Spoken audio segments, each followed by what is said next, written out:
Good evening and welcome to Jazz Shapers, the live session.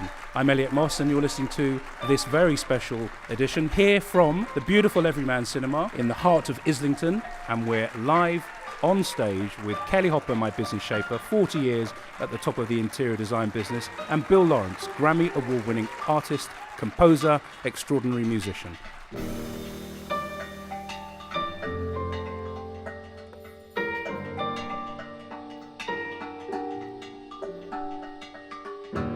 Kelly, 40 years, it's a long time to be good at what you do.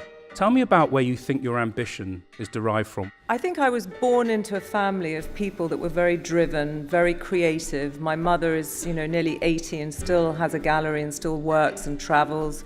My father was very creative, my brother's creative, and I was always surrounded by people in our home, artists and people in theatre, so I was constantly around incredibly inspiring people. And my father sadly died when I was 16, and I think that moment I decided it was the most horrific thing that ever happened to me.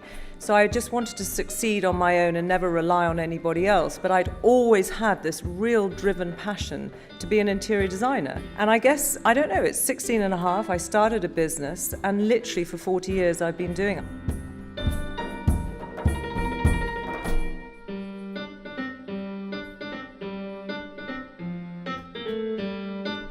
Where did creativity become commercial? When did you suddenly go, do you know what? I can make a living out of this.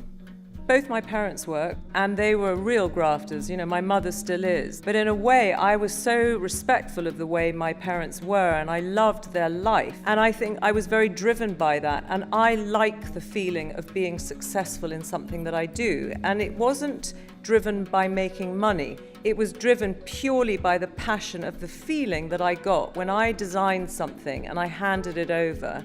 And that moment when you kind of give birth to something and you see the expression on someone else's face, that fed me with something that I needed.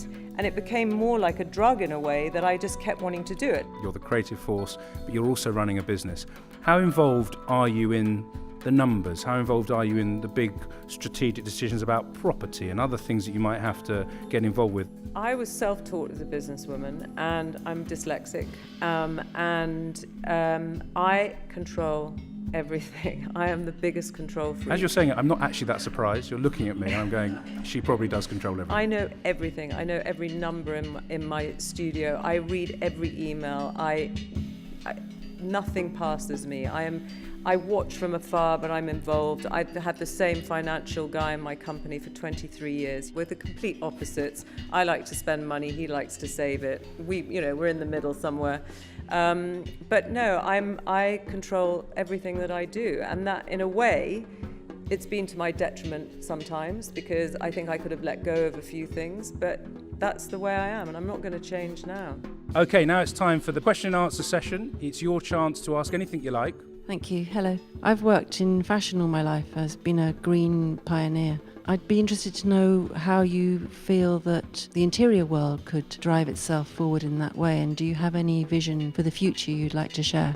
Well, I think, sustainability in build and creating paints and paper and all the things that we put into our home, more and more people are doing it, more and more clients have asked for it, more and more commercial buildings that we're doing are doing it. And I think that it's probably somewhat behind than it is in fashion, but it's definitely happening and it's definitely needed.